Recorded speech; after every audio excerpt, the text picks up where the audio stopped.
Hello दोस्तों, एक बार फिर स्वागत है आपका अपने प्यारे से YouTube channel the science Mitra YouTube channel पर। मैं हूं आपका दोस्त विष्णु शर्मा और एक बार फिर मैं आपके लिए लाया हूं सेकेंड ग्रेड के लिए प्रीवियस ईयर क्वेश्चंस की सीरीज में आज नया चैप्टर जिसमें हम बात करने वाले हैं 11 साल के पीवाईक्यूज के बारे में। साथ ही साथ उन पीवाईक्यूज को केवल हम सॉल्व ही नहीं करेंगे, उनसे रिलेटेड टॉपिक्स जो है उन पर डिस्कस करेंगे, फॉर्मूलाज पर डिस्कस करेंगे, उनके कॉन्सेप्ट पर डिस्कस करेंगे और साथ ही साथ में ट्रिक्स पर डिस्कस करेंगे। तो आज की क्लास हमेशा की तरह होने वाली है मजेदार, शानदार और धुआंधार। तो लास्ट तक बने रहिएगा और यदि क्लास अच्छी लगे, मजा आए, कॉन्सेप्ट आपको समझ में आए, फिजिक्स आपको आसान लगने लगे तो वीडियो को लाइक जरूर करिएगा और साथ ही साथ में अपने दोस्तों को शेयर जरूर करिएगा। चलिए, संभव है कि आज की क्लास में हम दो चैप्टर एक साथ कवरअप करने वाले हैं। उसकी वजह यह है कि दोनों ही चैप्टर एक दूसरे से जुड़े हुए हैं। इसलिए तो आज की जो क्लास होगी उसमें हम बात करेंगे गति के नियम के बारे में। गति के नियम वाला चैप्टर पढ़ेंगे जिसमें हम पढ़ेंगे बल के बारे में। टोटल ये चैप्टर आपको पता होगा फोर्स पर डिपेंड करता है, बल पर डिपेंड करता है, मतलब पूरा वो जो चैप्टर बल पर बेस्ड है ना। उसी तरीके से इसी फोर्स को हम थोड़ा सा आगे पढ़े तो हम पढ़ेंगे वर्क के बारे में, एनर्जी के बारे में एंड पावर के बारे में। तो दोनों ही चैप्टर एक दूसरे पर बेस्ड है, दोनों ही चैप्टर एक दूसरे से रिलेटिव है। इसलिए हमने दोनों चैप्टर को एक साथ यहां पर कंबाइनली बात करने वाले हैं हम। साथ ही साथ में इनके कॉन्सेप्ट है उनमें भी जो भी रिलेशन है, एक कॉन्सेप्ट से दूसरा कॉन्सेप्ट किस तरीके से बन रहा है, किस तरीके से एक कॉन्सेप्ट दूसरे कॉन्सेप्ट पर बेस्ड है, ये भी हम बात करने वाले हैं। ठीक है, तो आइए बात करते हैं आज की क्लास में इंपॉर्टेंट क्वेश्चंस के बारे में।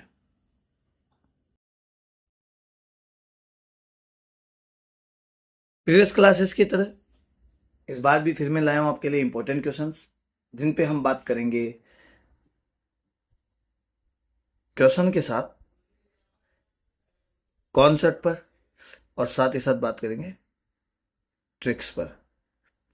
इन पे हम बात करेंगे। चलिए करते बात। हर सवाल पे मैं यही कहता हूं कि मैं आपको कॉन्सेप्ट बताता हूं, ट्रिक्स बताता हूं। अधिकतर क्वेश्चन उसी ट्रिक्स पे काम करते हैं, उसी पे कॉन्सेप्ट पे काम करते हैं। तो बात करते हैं आगे। चलिए तो बात करें। देखिए, आसान सवाल है, आसान कॉन्सेप्ट है, समझने का फेर है। कॉन्सेप्ट को ध्यान से समझ लिया ना भाई। यदि कॉन्सेप्ट को आपने अच्छे से समझ डाला तो भाई लाइफ हो जाएगी झिंगा लाला। ठीक है, तो भाई मैं यही कहता हूं, कॉन्सेप्ट समझिए, सवाल ऑटोमेटिक होने लगेंगे। आप प्रीवियस क्लासेस की वीडियो देखिए। मैं किस वीडियो थोड़े बड़े हो जाते हैं 20-25 मिनट के, तो किसी में 2 क्वेश्चन है, किसी में 3 क्वेश्चन है वीडियो में। आप देखना 3-4 क्वेश्चन जो भी आए ना, एक ही कॉन्सेप्ट पे काम कर रहे हैं। ऐसा नहीं है कि सर आप तो हर क्वेश्चन में अलग अलग कॉन्सेप्ट लगाओगे तो क्या हम हर हर हर कॉन्सेप्ट को याद रखेंगे? कि ऐसा नहीं है। इंपॉर्टेंट कॉन्सेप्ट चैप्टर्स में से कुछ ही होते हैं, उन्हीं पर बेस्ड ज्यादा से ज्यादा क्वेश्चंस बनते हैं। चलिए, आपको यदि हमारा वीडियो अच्छा लगता है तो लाइक और शेयर करना ना भूलिए। तो आज की क्लास भी हमेशा की तरह होने वाली है मजेदार, धुआंधार और शानदार। तो लास्ट तक बने रहिएगा। चलिए क्वेश्चन पे बात करें। देखो भाई, आपको एक फोर्स दे रखा है, आपको एक बल दे रखा है 5x आई कैप। आई कैप का मतलब समझे आप? एक्स डायरेक्शन में बल है भाई, तो बल का मान है 5x। कहां से कहां तक चलाना है? 3 मीटर से 5 मीटर तक। कार्य निकालिए। देखो, बल की बात मैं फिर बता रहा हूं, बल के बारे में और कार्य के बारे में। बल 2 टाइप के हो सकते हैं। या तो आपका बल कांस्टेंट हो, कांस्टेंट का मतलब होता है फिक्स, या आपका बल कांस्टेंट ना हो। और कांस्टेंट ना होगा तो कैसा होगा? वेरिएबल यानी परिवर्ती। या तो ये नियत बल हो या फिर ये परिवर्ती बल हो, बदलता हुआ बल हो। जब अब फिक्स बल होता है ना भाई, तो आप कार्य का फॉर्मूला लेते हैं बल इंटू विस्थापन, सीधा सीधा। ठीक है, और आप जोड़ देते हैं हर स्टेप के कार्य को लेकर। ठीक है, जैसे 1 स्टेप चले, 2 स्टेप चले, लेकिन आपको पता है कि 10 स्टेप चलना है, बस ऐसे तो 10 बार जोड़ दो हर स्टेप का लिख लिख के। लेकिन जब आपको स्टेप का ही ना पता हो तो, यानी परिवर्ती बल हो, तो हर स्टेप पे अलग अलग फोर्स लग रहा हो तो आप कैसे जोड़ेंगे भाई? तो उस केस में आप इंटीग्रेशन लेते हैं समेशन की जगह, और आपका फॉर्मूला हो जाता है एफ डॉट डी एक्स। एक एक स्टेप चलना पड़ेगा। चूंकि यहां पर देखो एक्स के हिसाब से बल बदल रहा। एक्स को 1 मीटर रखोगे तो 5 हो जाएगा, एक्स को 2 रखोगे तो 10 हो जाएगा, एक्स को 3 रखोगे तो 15 हो जाएगा, 1 रखोगे तो 5, 2 रखोगे तो 10, 3 रखोगे तो 15। फोर्स बदल रहा, तो परिवर्ती बल का फॉर्मूला आपको लगाना पड़ेगा, क्योंकि बल हमारा परिवर्ती बल है। तो W बराबर हो जाएगा F डॉट dx। F की वैल्यू कितनी है 5x dx। अब कहां से कहां तक बदलना, हमको शुरुआत से थोड़ी चलना है भाई, हमको चलना है 3 से 5 तक। 3 से पहले कितना काम किया, 5 के बाद कितना काम करो, कोई लेना देना नहीं, हमें मतलब है 3 से 5 तक। तो मैं लिमिट लगा लेता हूं, x की वैल्यू 3 और x की वैल्यू 5।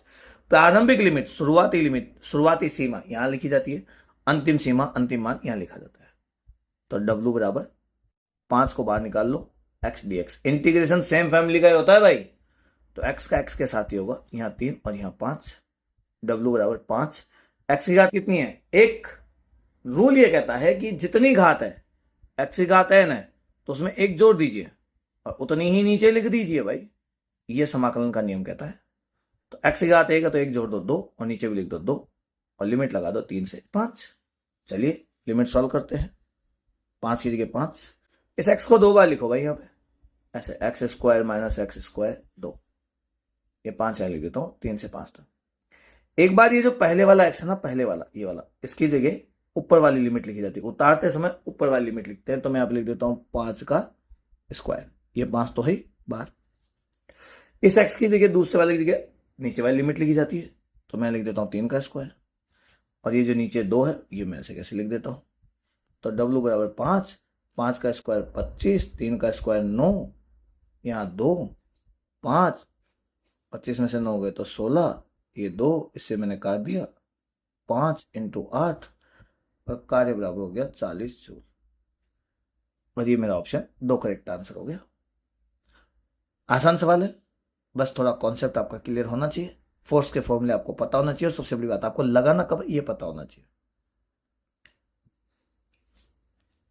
चलिए सवाल समझ में आया आपको, चलिए अगले सवाल पे चलते हैं। देखिए अगला स्प्रिंग से रिलेटेड क्वेश्चन है। मैं स्प्रिंग के बारे में आपको भी बता देता हूं सब कुछ पहले, ठीक। पहले स्प्रिंग के बारे में बात करते हैं। जो स्प्रिंग होती है ना भाई, ये जो स्प्रिंग होती है ऐसे है, इसकी एक खास बात होती है इसमें, और तनाव बल जो कि रस्सी में आता है, रस्सी में तनाव बल ऐसे दिखाते हैं, ठीक है। इनमें खास बात ऐसे है कि जब रस्सी को आप नीचे खींचते हो, नीचे की साइड आपने बल लगाया F, तो रस्सी अपने आप को सिकुड़ने का प्रयास करती है, तो वो तनाव बल लगाती है, उसको बोलते हैं टेंशन फोर्स, ठीक है। और इधर भी दोनों किनारों पे टेंशन फोर्स लगता है। लेकिन जैसे आप रस्सी को अंदर की तरफ दबाते हैं, टेंशन फोर्स 0 हो जाता है, क्योंकि रस्सी जो होती है वो ढीली पड़ जाती है। तो रस्सी केवल एक ही साइड में फोर्स लगाती है, ठीक है। वो केवल अपने आप को अंदर की तरफ सिकुड़ने का प्रयास करती है। यदि आपने उसको अंदर की तरफ धक्का दिया तो वो ढीली पड़ जाएगी। स्प्रिंग का काम ऐसा है कि जब आप बल लगाते हो बाहर की तरफ, तो स्प्रिंग बल हमेशा लगता है अंदर की तरफ। यदि आप बल लगाते हो अंदर की तरफ, ये जो F है ये आपके द्वारा लगाया गया बल है, तो स्प्रिंग अपने आप को धकेलती है बाहर की तरफ, ठीक है। स्प्रिंग जो बल होता है ना भाई, वो हमेशा आपके और विस्थापन के विपरीत काम करता है। तो स्प्रिंग बल का हमेशा फॉर्मूला होता है माइनस का kx। के को यहां पर स्प्रिंग नियतांक बोलते हैं। के को क्या बोलते हैं, स्प्रिंग नियतांक। ये क्या होता है, स्प्रिंग नियतांक जो होता है ना, वो लंबाई के व्युत्क्रमानुपाती होता है, यानी जिसकी लंबाई ज्यादा स्प्रिंग नियतांक कम। ये बताता है स्प्रिंग की कठोरता के बारे में। किसके बारे में, कठोरता के बारे में। स्प्रिंग कितनी कठोर है, कठोर मतलब उसको खींचना कितना आसान है या मुश्किल है, उसे दबाना कितना आसान है मुश्किल है। तो लंबाई ज्यादा होगी तो स्प्रिंग नियतांक कम होगा, यानी इसका मतलब कठोरता कम होगी, उसे आसानी से आप खींच सकते हो, आसानी से बढ़ा सकते हो, आसानी से दबा सकते हो। बट यदि लंबाई छोटी है तो स्प्रिंग नियतांक काफी बड़ा है, ज्यादा होगा तो इसकी कठोरता ज्यादा होगी। यानी स्प्रिंग नियतांक बताता है स्टिफनेस। किसको बताता है, स्टिफनेस। कठोरता ज्यादा होगी तो उसे खींचना मुश्किल होगा, उसे दबाना भी मुश्किल होगा। मेरी बात आपको समझ में आई होगी। स्प्रिंग को जब हम दबाते हैं, खींचते हैं, तो स्प्रिंग के अंदर एक ऊर्जा संचित होती है, उसको हम कार्य के रूप में लिख सकते हैं, कार्य या ऊर्जा, और उसका फॉर्मूला होता है 12kx²। ये 2 चीजें आपको याद रखनी है स्प्रिंग के बारे में, और कुछ नहीं याद रखना, बस इसे में काम हो गया आपको। क्लियर है, स्प्रिंग के बारे में इतनी याद रखनी है, ठीक है। चलिए आगे सवाल पे बात करें। देखिए मैं 2 टाइप से बताऊंगा इस सवाल को, तो मैं सबसे पहले लिख देता हूं मेथड 1, जिसको मैं बोलूंगा नॉर्मल मेथड। क्या बोलूंगा, नॉर्मल मेथड। चलिए बात करें नॉर्मल मेथड की। देखिए नॉर्मल मेथड क्या कहना चाह रहा, ये ऐसे कहना चाह रहा कि भाई आपने जो बल लगाया ना, आपने जो फोर्स लगाया ये है एफ, ठीक है। चलिए अब देखो, जब आप इसको खींचोगे, अभी मेरी बात ध्यान से सुनना, आप जो एक एक चीज है वही आपके लिए है इंपॉर्टेंट है, जानना बहुत जरूरी है। तो स्प्रिंग अपने आप को अंदर खींचेगी, स्प्रिंग बल ये रहा, ठीक है। आप ध्यान से देखो, हम केवल 2 डब्बे पे बात करते हैं या 2 किलो वाले डब्बे पे बात करते हैं।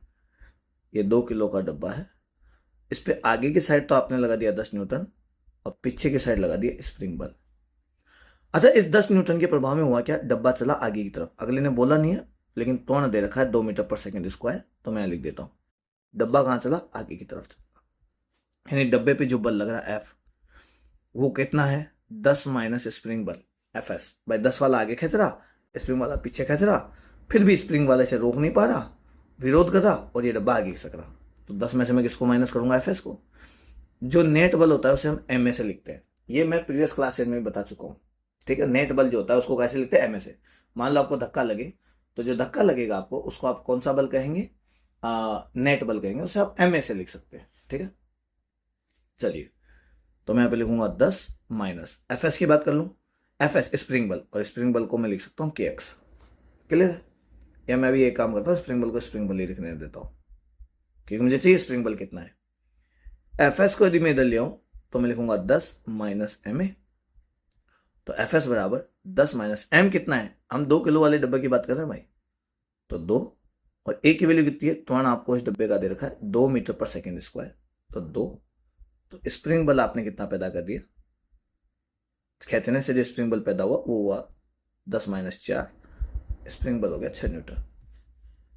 आई मेरी बात सुनिए, अब ध्यान से देखना जो मैं बताना चाह रहा हूं। स्प्रिंग बल दोनों साइड से आता है, तो यदि इस साइड में इधर है तो इस किनारे पे इधर है, और ये जो 3 किलो डब्बा है ना भाई, इस पे केवल एक ही बल लग रहा। तो मैं अब इसका डायग्राम बनाता हूं, 3 केजी का डब्बा और इस पे आगे की साइड लग रहा है स्प्रिंग बल। इस स्प्रिंग बल से ये आगे भागेगा और कोई फोर्स तो है नहीं इसके ऊपर, तो ये इसका नेट फोर्स है, तो मैं इसको एम ए से लिख दूंगा। तो एफ एस बराबर क्या हुआ, एफ एस बराबर हुआ एम ए। एफ एस का मान तो 6 न्यूटन है, क्योंकि स्प्रिंग के दोनों किनारे पर सेमी फोर्स आता है, तो 6 बराबर एम ए। 6, एम की वैल्यू 3 है, ए की वैल्यू ए है, ए बराबर हो गया 6/3, 6 से 3 कट गया, कितना आया 2 मीटर पर सेकेंड स्क्वायर। तो ए का मान आ गया मेरे पास 2 मीटर पर second square. Option number 2 correct answer हो गया आपका। क्लियर है। चलिए मेथड नंबर 2 की बात करते हैं, जो फेवरेट मेथड है मेरा, ठीक है। ये कॉन्सेप्ट आएगा तो ही समझ में आएगा, यदि आपके कॉन्सेप्ट क्लियर है तो आपको समझ में आ जाएगा, नहीं तो समझ में नहीं आएगा। चलिए इसको मैं बोलता हूं मंत्रा। मंत्रा यानी जब आप बहुत पढ़ेंगे, बहुत मेहनत कर लेंगे, तो आपको ऐसी सिद्धि प्राप्त हो जाएगी, बस फिर आप चुटकियों में चुटकी बजाए और सॉल्व, चुटकी बजाए और सॉल्व। ये ऐसा कहता है कि जब भी 2 डब्बों के बीच में आप बात करें, चाहे उनके बीच में रस्सी हो, चाहे स्प्रिंग बल हो, चाहे नॉर्मल बल हो, 3 बल, चाहे तनाव बल हो, चाहे नॉर्मल बल हो, चाहे स्प्रिंग बल हो, इन तीनों को आप आंतरिक बल कह सकते हैं। इन तीनों क्या कह सकते हैं आप, आंतरिक बल। और जब भी आप एम ए लिखते हो, एफ बराबर लिखते हो एम ए, तो आंतरिक बलों को आपको लिखने की आवश्यकता नहीं होती, आंतरिक बलों को आपको लिखने की आवश्यकता नहीं होती, ठीक है। अब देखना, तो मैं एफ नेट को ऐसे लिखता हूं, एफ नेट बराबर एम टोटल इंटू ए नेट। एफ नेट, यदि इन दोनों डब्बों को आप देखें और इसको भूल जाए आप, यहां पर जो भी फोर्स है मैं इसको ऐसे ले लेता हूं, यहाँ ये स्प्रिंग है ही नहीं, स्प्रिंग यहां पर है ही नहीं, ठीक है। आंतरिक बल यानी जैसे अणुओं के बीच में होता है, अब अणुओं के बीच के बलों को थोड़ी चेक करते हैं, नहीं करते ना भाई, डब्बे के अणु आपस में कितना बल लगा रहे हैं। तो मान लो ये एक ही डब्बा है, तो एफ नेट, अब इस डब्बे के ऊपर केवल एक ही फोर्स लग रहा है। देखो इसको मैं एक चीज मान लो, एक ही डब्बा मान लो, तो इसके ऊपर केवल एक ही फोर्स लग रहा है 10 न्यूटन, तो मैं एफ न्यूटन लिखूंगा 10। एम टोटल पूरा मिलाकर द्रव्यमान कितना है 3 + 2, और यहां लिख दूंगा मैं ए नेट। समझ में मेरी बात, 10/3 + 2 कितने हुए 5, ये हो जाएगा ए नेट, और मैंने इसको काट दिया तो कितना आया 2 metre by second square A net. तो ए नेट का मान कितना हो गया 2 मीटर बटा second square. Option number 2 correct answer. इसका मतलब क्या हुआ, जब ये डब्बा आगे चलेगा ना भाई, तो त्वरण यहां भी 2 होगा और यहां पर भी क्या होगा 2 होगा। बस इस तरह से इसका आंसर में बनते हैं, ठीक है। लेकिन मेरा मानना यह है कि जब तक आप ये फर्स्ट कॉन्सेप्ट ढंग से ना समझ ले, ये वाला फर्स्ट मेथड, इसको लगाना ना जाए तब तक मंत्रा यूज ना करें। ठीक है, चलिए आगे बात करें नेक्स्ट क्वेश्चन की। चलिए बात करते हैं। देखिए अच्छा क्वेश्चन है, सवाल पढ़ते हैं। 12 मीटर पर सेकंड वेग से गतिशील 4 किलो द्रव्यमान की वस्तु 6 किलो द्रव्यमान की स्थिर वस्तु से टकराती है। चलिए भाई ले लेते हैं। मैं यहाँ पे एक चित्र बनाता हूँ, डायग्राम ले लेता हूँ। यहाँ पर एक गोला ले लेता हूँ, एक वस्तु है आपकी, और ये है 4 किलो की। कितने किलो की? 4 किलो की। इसका जो वेग है वो 12 मीटर बाय सेकेंड है। ठीक है, ये किसी 6 किलो की वस्तु से टकराती है। ये 6 किलो की वस्तु ले लेता हूँ यहाँ पे।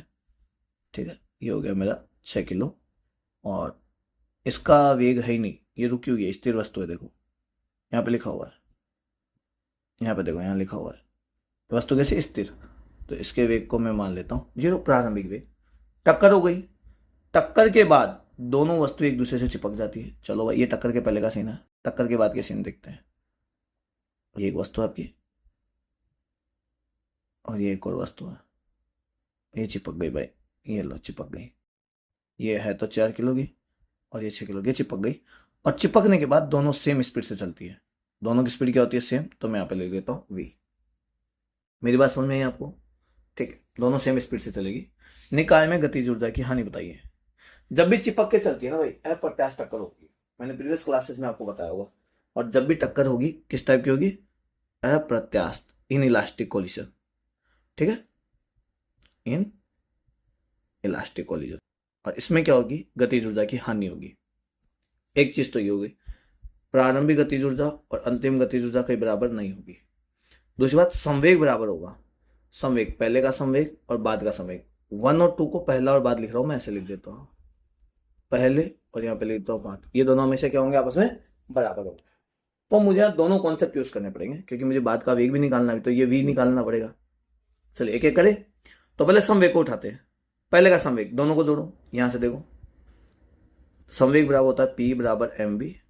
टोटल निकालना है, तो पहले का देखते हैं। 4 × 12 प्लस 6 × 0। ठीक है, बाद में देखो, ये 4 और 6 एक साथ जा रहे हैं, तो 4 + 6, और इनका वेग मैं v लिख देता हूं। तो यहाँ हो गया 1248, ये तो 0 हो गया, कोई मतलब ही नहीं है। यहाँ हो गया 10 × v, तो v बराबर हो गया आपका 48/10 मीटर बटा सेकेंड। ये मेरा v आ गया। और मुझे गतिज ऊर्जा में हानि चाहिए। चलिए थोड़ा आगे बात करें। चलिए देखो, गतिज ऊर्जा की हानि कैसे निकालेंगे। देखिए, गतिज ऊर्जा की हानि का मतलब पहले गतिज ऊर्जा ज्यादा थी, जो भी थी मैं केवल लिख देता हूं। आप ध्यान से देखेंगे तो पहले केवल एक ही कण चल रहा था भाई, ये वाला। गतिज ऊर्जा निकालनी ना, ये वाला। गतिज ऊर्जा का फॉर्मूला होता है ½ mv²। चलिए पहली गतिज ऊर्जा निकाल देते, तो ½ m, पहला है 4 किलो का, v कितना है 12, तो 12 का स्क्वायर। 2 से इसको काट दिया 2, 12 12 144, और यहाँ पे बच गया 2, ये बच गया लगभग 288 जूल। अच्छा, ये तो चल ही नहीं रहा था, तो इसका तो जो है गतिज ऊर्जा ही 0 हो गई। तो पहले की गतिज ऊर्जा 288 है। मैं बाद की ले लेता हूँ, बाद यानी टक्कर के बाद। टक्कर के बाद इनको देखो, ये दोनों मिलके चल रहे हैं, हाफ दोनों मिलके चल रहे, तो दोनों का जो द्रव्यमान हो गया 10। वेग, दोनों का वेग कितना आ रहा? v 48/10। चूंकि v² लिखना है, तो मैं लिखूंगा 48/10, और यहाँ लिखूंगा 48/10। अरे गतिज ऊर्जा ये तो होती है ½ mv²। हाफ लिख दिया, m इन दोनों का लिख दिया, 4 + 10, और वेग जो है कॉमन वेग कितना आ रहा है? 48/10, तो 48/10। ये 10 से 10 काट दिया। ठीक है, ध्यान से देना, इस 2 से काट दिया, 24 ले लिया मैंने इसको। क्लियर? आई बात समझ? चलो K2 की बात करते हैं। यदि मैं K2 की बात करूं,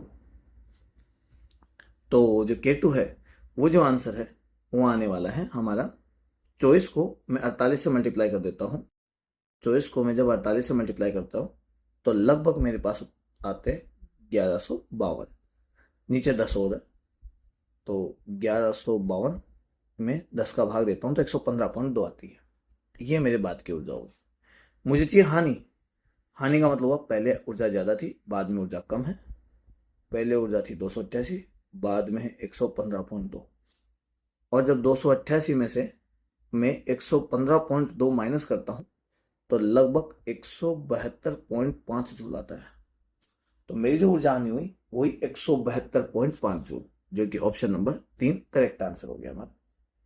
आपको सवाल समझ में आया होगा, कॉन्सेप्ट समझ में आया होगा, ठीक है। कॉन्सेप्ट इंपॉर्टेंट है, जब कॉन्सेप्ट समझोगे तो ही आपको ये समझ में आएगा। अच्छा, प्रत्याश तो है, प्रत्याश टक्कर के बारे में मैं ना पिछले वीडियो में बता चुका हूँ, प्रीवियस क्लासेस में बता चुका हूँ, तो आप वहां भी देखिए। तो देखो हमने ये वाला कौन सा सवाल किया, ये वाला सवाल किया और एक ये वाला सवाल किया, ठीक है। चलिए देखो, वीडियो 18-19 मिनट का हो गया, तो हम नेक्स्ट वीडियो में क्वेश्चंस के बारे में बात करेंगे, इंपॉर्टेंट क्वेश्चंस को साथ में कवर अप करेंगे। तो मिलते हैं नेक्स्ट वीडियो में नए कॉन्सेप्ट, नए क्वेश्चन के साथ में। जब तक के लिए जय हिंद, जय भारत।